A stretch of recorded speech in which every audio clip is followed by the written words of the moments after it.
श्रीमद् भागवत महापुराण सप्तम स्कंद अष्टम अध्याय। ओम नमो भगवते वासुदेवाय। नरसिंह भगवान का प्रादुर्भाव, हिरण्यकश्यप का वध एवं ब्रह्मादि देवताओं द्वारा भगवान की स्तुति। श्री नारद जी एवं राजा युधिष्ठिर संवाद। श्री नारद जी बोले, प्रहलाद जी का प्रवचन सुनकर दैत्य बालकों ने उसी समय से निर्दोष होने के कारण उनकी बात पकड़ ली। गुरु जी की दूषित शिक्षा की ओर उन्होंने ध्यान ही नहीं दिया। जब गुरु जी ने देखा कि उन सभी विद्यार्थियों की बुद्धि एकमात्र भगवान में स्थिर हो रही है, तब वे बहुत घबराए और तुरंत हिरण्यकश्यप के पास जाकर निवेदन किया। अपने पुत्र प्रहलाद की इस असह्य और अप्रिय अनीति को सुनकर क्रोध के मारे उसका शरीर थर-थर कांपने लगा। अंत में उसने यही निश्चय किया कि प्रहलाद को अब अपने ही हाथ से मार डालना चाहिए। मन और इंद्रियों को वश में रखने वाले प्रहलाद जी बड़ी नम्रता से हाथ जोड़कर चुपचाप हिरण्यकश्यप के सामने खड़े थे और तिरस्कार के सर्वथा अयोग्य थे। परंतु हिरण्यकश्यप स्वभाव से ही क्रूर था। वह पैर की चोट खाए हुए सांप की तरह फुफकारने लगा। उसने उनकी ओर पाप भरी टेढ़ी नजर से देखा और कठोर वाणी से डांटते हुए कहा, मूर्ख, तू बड़ा उद्दंड हो गया है। स्वयं तो नीच है ही, अब हमारे कुल के और बालकों को भी फोड़ना चाहता है। तूने बड़ी ढिठाई से मेरी आज्ञा का उल्लंघन किया है। आज ही तुझे यमराज के घर भेजकर इसका फल चखाता हूं। मैं तनिक सा क्रोध करता हूं तो तीनों लोक और उनके लोकपाल कांप उठते हैं। फिर मूर्ख, तूने किसके बलबूते पर निडर की तरह मेरी आज्ञा के विरुद्ध काम किया है? प्रहलाद जी बोले, दैत्यराज, ब्रह्मा से लेकर तिनके तक सब छोटे बड़े चर अचर जीवों को भगवान ने ही अपने वश में कर रखा है। न केवल मेरे और आपके, बल्कि संसार के समस्त बलवानों के बल भी केवल वही हैं। वे ही महापराक्रमी सर्वशक्तिमान प्रभु काल हैं तथा समस्त प्राणियों के इंद्रिय बल, मनोबल, देह बल, धैर्य एवं इंद्रिय भी वही हैं।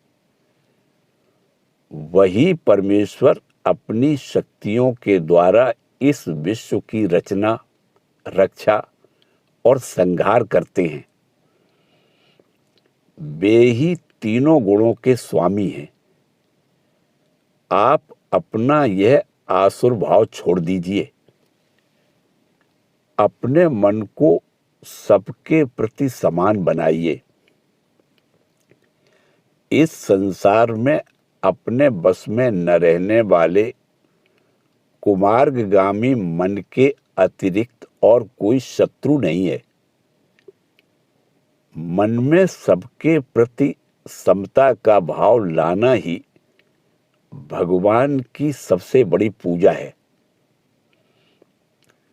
जो लोग अपना सर्वस्व लूटने वाले इन 6 इंद्रिय रूपी डाकुओं पर तो पहले विजय प्राप्त नहीं करते और ऐसा मानने लगते हैं कि हमने 10 दिशाएं जीत ली, वे मूर्ख हैं।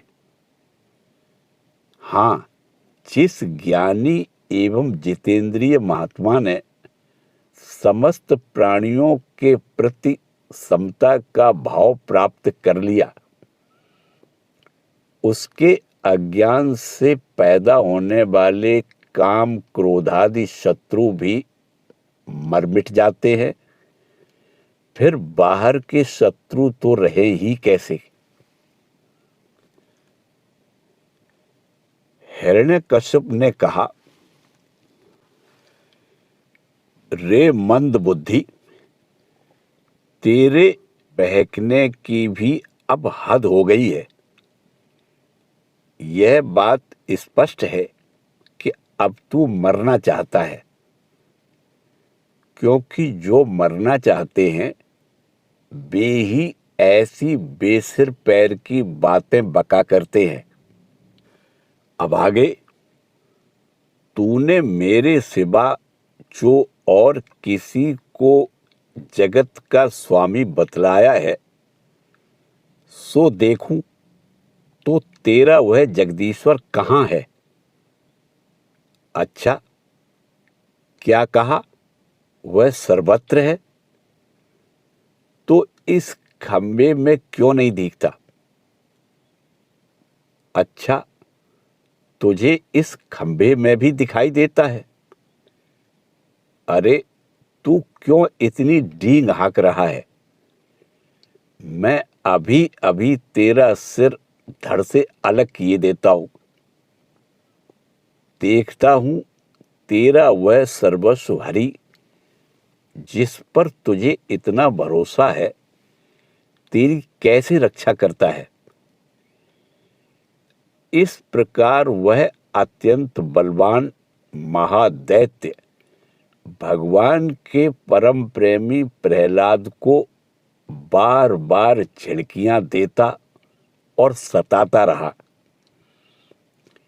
जब क्रोध के मारे वह अपने को रोक न सका, तब हाथ में खड्ग लेकर सिंहासन से कूद पड़ा और बड़े जोर से उस खंभे को एक घूंसा मारा।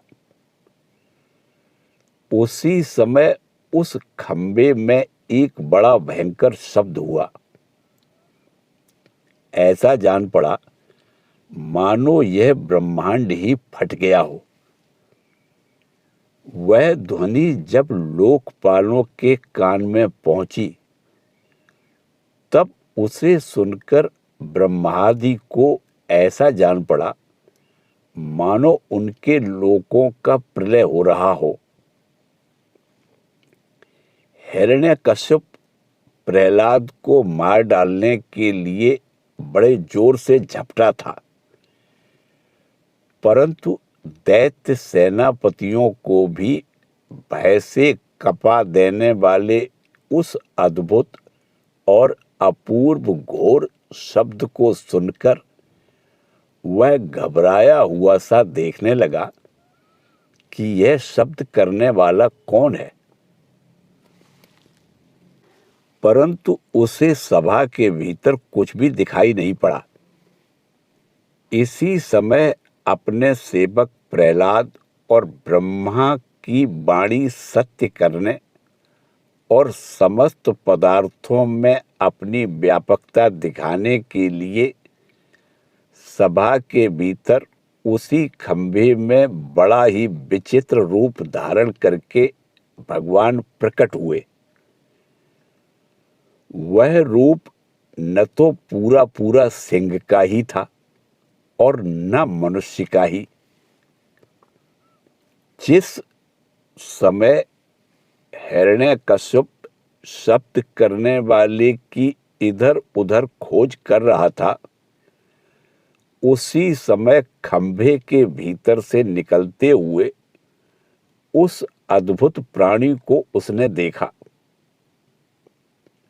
वह सोचने लगा, अहो, यह न तो मनुष्य है और न पशु, फिर यह नरसिंह के रूप में कौन सा अलौकिक जीव है। जिस समय हिरण्यकश्यप इस उधेड़ बुन में लगा हुआ था, उसी समय उसके बिल्कुल सामने ही नरसिंह भगवान खड़े हो गए। उनका वह रूप अत्यधिक भयावना था। तपाए हुए सोने के समान पीली पीली भयानक आंखें थी। जम्हाई लेने से गर्दन के बाल इधर उधर लहरा रहे थे। दाढ़ें बड़ी विकराल थी। तलवार की तरह लपलपाती हुई छुरे की धार के समान तीखी जीभ थी। टेढ़ी भौं से उनका मुख और भी दारुण हो रहा था। कान निश्चल एवं ऊपर की ओर उठे हुए थे। फूली हुई नासिका और खुला हुआ मुंह पहाड़ की गुफा के समान अद्भुत जान पड़ता था। फटे हुए जबड़ों से उसकी भयंकरता बहुत बढ़ गई थी। विशाल शरीर स्वर्ग का स्पर्श कर रहा था। गर्दन कुछ लाटी और मोटी थी। छाती चौड़ी और कमर बहुत पतली थी। चंद्रमा की किरणों के समान सफेद रोए सारे शरीर पर चमक रहे थे। चारों ओर सैकड़ों भुजाएं फैली हुई थी, जिनके बड़े बड़े नख आयुध का काम देते थे। उनके पास फटकने तक का साहस किसी को नहीं होता था। चक्र आदि अपने निज आयुध तथा वज्र आदि अन्य श्रेष्ठ शस्त्रों के द्वारा उन्होंने सारे दैत्य दानवों को भगा दिया। हिरण्यकश्यप सोचने लगा, हो न हो महामायावी विष्णु ने ही मुझे मार डालने के लिए यह ढंग रचा है, परंतु इसकी इन चालों से हो ही क्या सकता है। इस प्रकार कहता और सिंहनाद करता हुआ दैत्यराज हिरण्यकश्यप हाथ में गदा लेकर नरसिंह भगवान पर टूट पड़ा। परंतु जैसे पतंगा आग में गिरकर अदृश्य हो जाता है, वैसे ही वह दैत्य भगवान के तेज के भीतर जाकर लापता हो गया। समस्त शक्ति और तेज के आश्रय भगवान के संबंध में ऐसी घटना कोई आश्चर्यजनक नहीं है, क्योंकि सृष्टि के प्रारंभ में उन्होंने अपने तेज से प्रलय के निमित्त भूत तमोगुण रूपी घोर अंधकार को भी पी लिया था। तदंतर वह दैत्य बड़े क्रोध से लपका और अपनी गदा को बड़े जोर से घुमाकर उसने नरसिंह भगवान पर प्रहार किया। प्रहार करते समय ही जैसे गरुड़ सांप को पकड़ लेते हैं, वैसे ही भगवान ने गदा सहित उस दैत्य को पकड़ लिया। वे जब उसके साथ खिलवाड़ करने लगे, तब वह दैत्य उनके हाथ से वैसे ही निकल गया जैसे क्रीड़ा करते हुए गरुड़ के चंगुल से सांप छूट जाए। युधिष्ठिर, उस समय सबके सब लोकपाल बादलों में छिपकर इस युद्ध को देख रहे थे।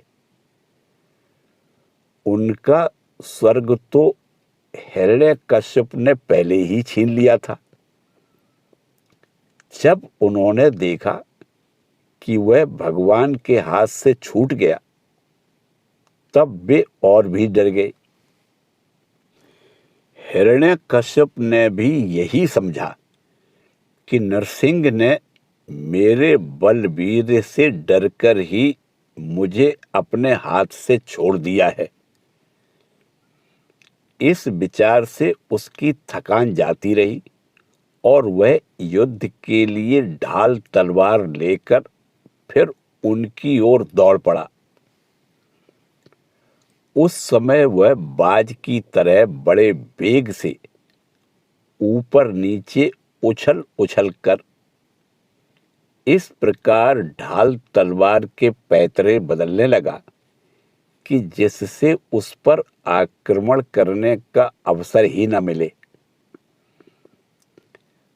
तब भगवान ने बड़े ऊंचे स्वर से प्रचंड और भयंकर अट्टहास किया, जिससे हिरण्यकश्यप की आंखें बंद हो गई। फिर बड़े वेग से झपटकर भगवान ने उसे वैसे ही पकड़ लिया जैसे सांप चूहे को पकड़ लेता है। जिस हिरण्यकश्यप के चमड़े पर वज्र की चोट से भी खरोंच नहीं आई थी, वही अब उनके पंजे से निकलने के लिए जोर से छटपटा रहा था। भगवान ने सभा के दरवाजे पर ले जाकर उसे अपनी जांघों पर गिरा लिया और खेल खेल में अपने नखों से उसे उसी प्रकार फाड़ डाला जैसे गरुड़ महाविषधर सांप को चीर डालते हैं। उस समय उनकी क्रोध से भरी विकराल आंखों की ओर देखा नहीं जाता था। वे अपनी लपलपाती हुई जीभ से फैले हुए मुंह के दोनों कोने चाट रहे थे। खून के छींटों से उनका मुंह और गर्दन के बाल लाल हो रहे थे। हाथी को मारकर गले में आंतों की माला पहने हुए मच्छ के समान उनकी शोभा हो रही थी। उन्होंने अपने तीखे नखों से हिरण्यकश्यप का कलेजा फाड़कर उसे जमीन पर पटक दिया।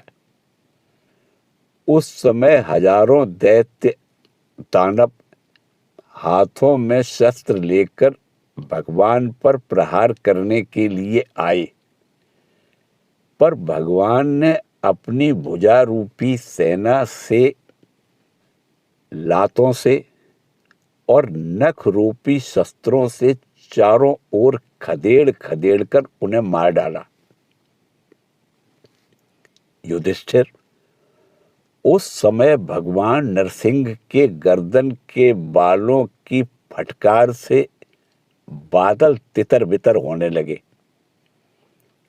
उनके नेत्रों की ज्वाला से सूर्य आदि ग्रहों का तेज फीका पड़ गया। उनके श्वास के धक्के से समुद्र क्षुब्ध हो गए। उनके सिंहनाद से भयभीत होकर दिग्गज चिंघाड़ने लगे। उनके गर्दन के बालों से टकराकर देवताओं के विमान अस्त व्यस्त हो गए। स्वर्ग डगमगा गया। उनके पैरों की धमक से भूकंप आ गया। वेग से पर्वत उखड़ने लगे और उनके तेज की चकाचौंध से आकाश तथा दिशाओं का दिखना बंद हो गया। इस समय नरसिंह भगवान का सामना करने वाला कोई दिखाई नहीं पड़ता था। फिर भी उनका क्रोध अभी बढ़ता ही जा रहा था। वे हिरण्यकश्यप की राजसभा में ऊंचे सिंहासन पर जाकर विराज गए। उस समय उनके अत्यंत तेजपूर्ण और क्रोध भरे भयंकर चेहरे को देखकर किसी का भी साहस नहीं हुआ कि उनके पास जाकर उनकी सेवा करे। युधिष्ठिर, जब स्वर्ग की देवियों को यह शुभ समाचार मिला कि तीनों लोकों के सिर की पीड़ा का मूर्तिमान स्वरूप हिरण्यकश्यप युद्ध में भगवान के हाथों मार डाला गया, तब आनंद के उल्लास से उनके चेहरे खिल उठे। वे बार बार भगवान पर पुष्पों की वर्षा करने लगी। आकाश में विमानों से आए हुए भगवान के दर्शनार्थी देवताओं की भीड़ लग गई। देवताओं के ढोल और नगारे बजने लगे, गंधर्वराज गाने लगे, अप्सराएं नाचने लगी।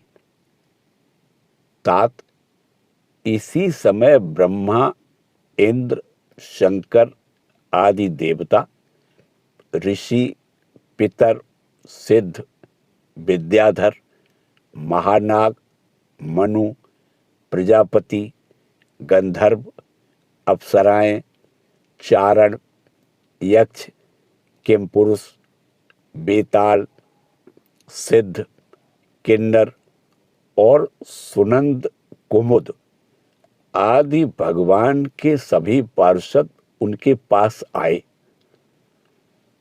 उन लोगों ने सिर पर अंजलि बांधकर राज सिंहासन पर विराजमान अत्यंत तेजस्वी नरसिंह भगवान की थोड़ी दूर से अलग अलग स्तुति की। ब्रह्मा जी बोले,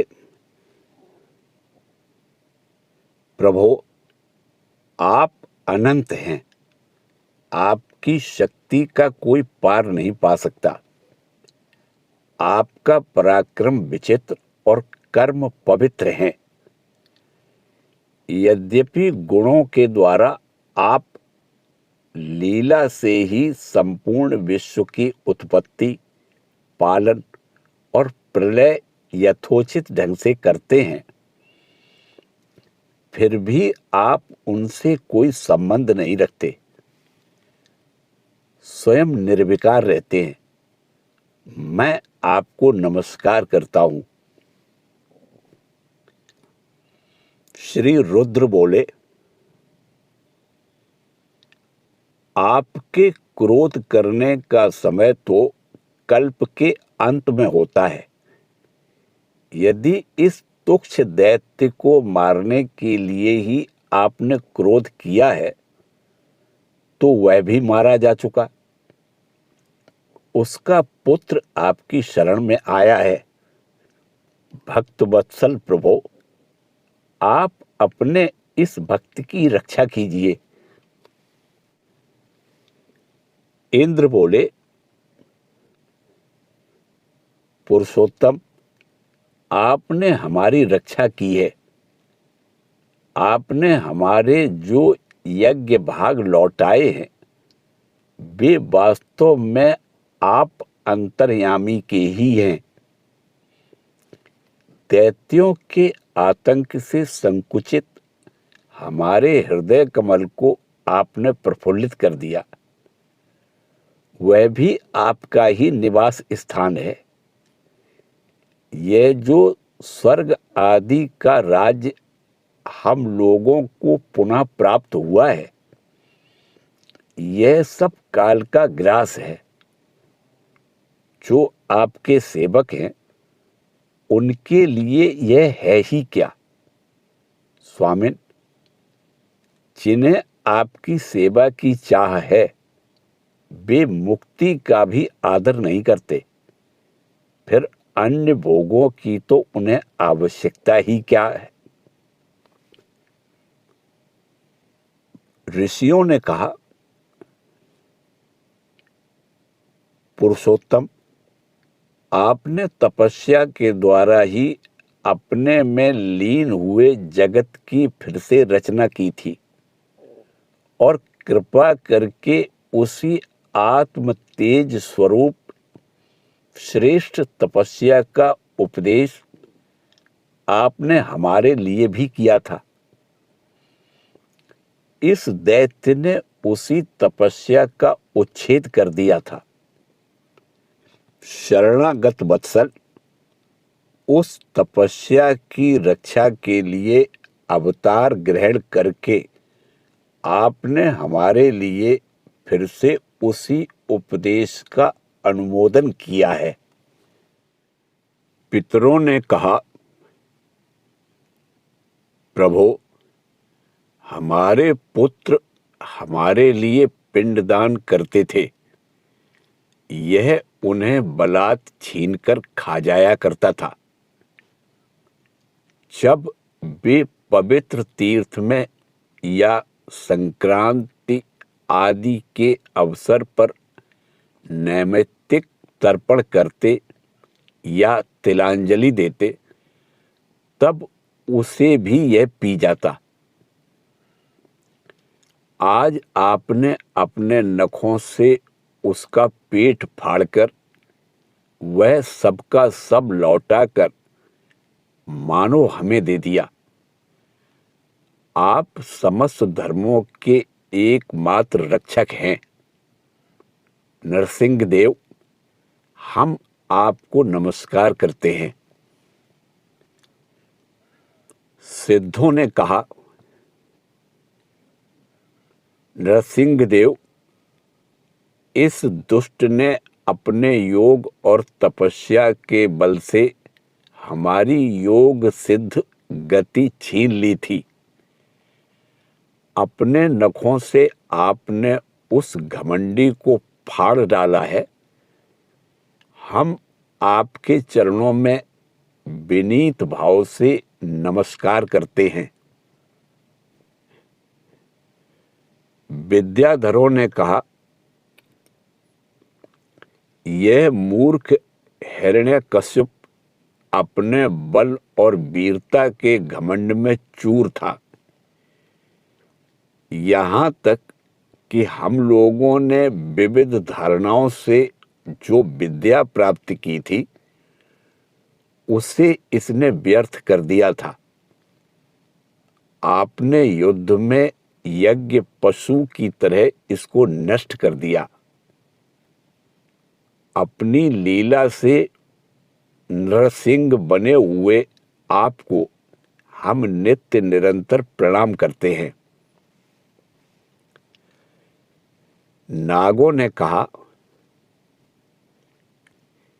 इस पापी ने हमारी मणियों और हमारी श्रेष्ठ और सुंदर स्त्रियों को भी छीन लिया था।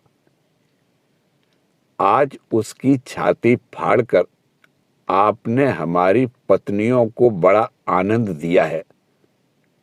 प्रभो, हम आपको नमस्कार करते हैं। मनुओं ने कहा,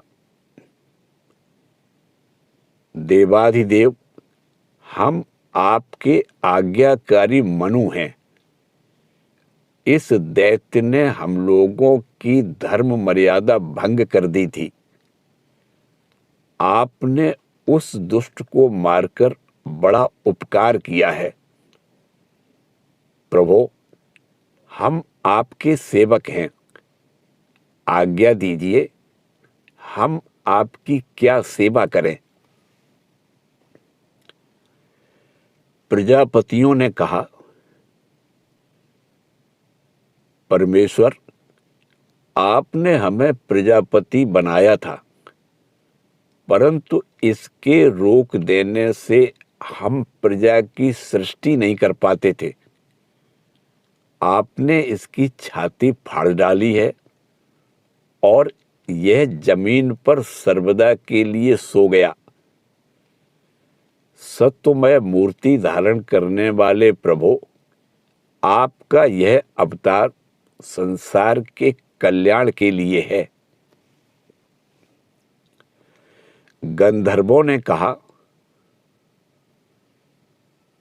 प्रभु, हम आपके नाचने वाले, अभिनय करने वाले और संगीत सुनाने वाले सेवक हैं।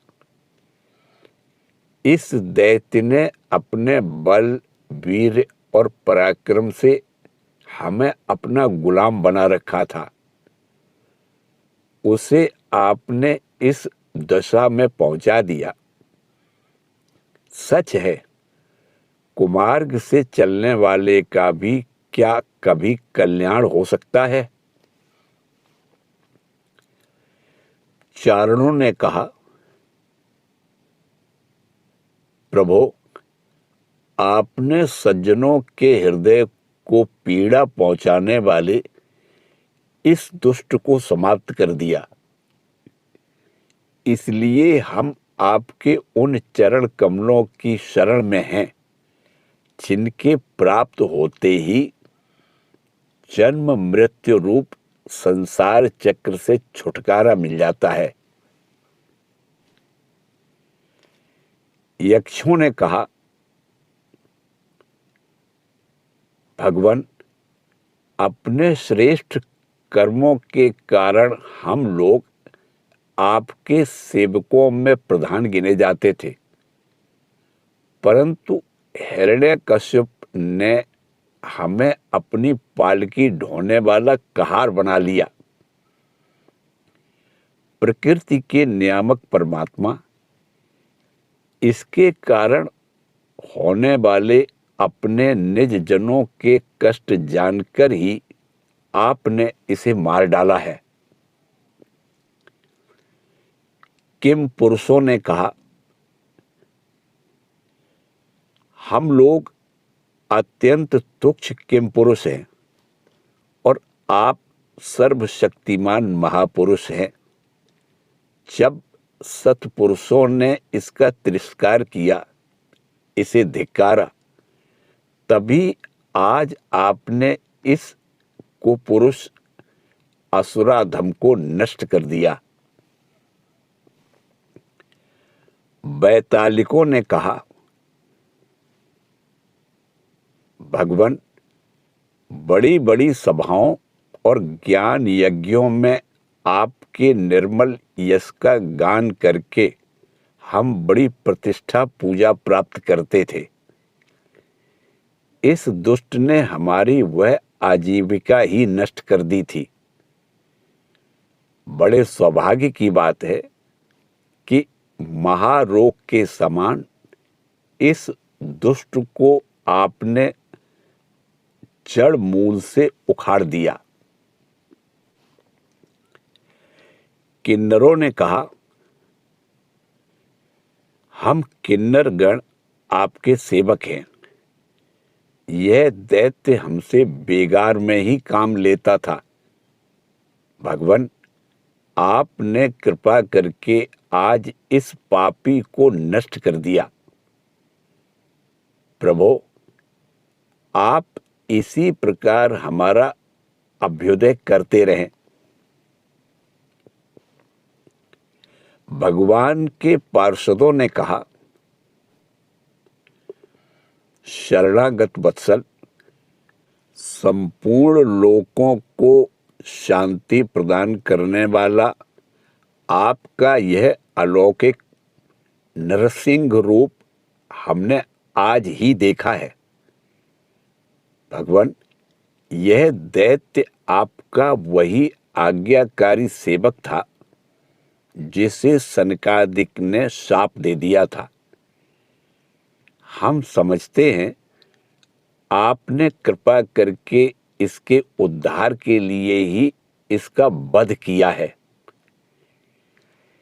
इसी के साथ 8वां अध्याय समाप्त हुआ। ओम नमो भगवते वासुदेवाय।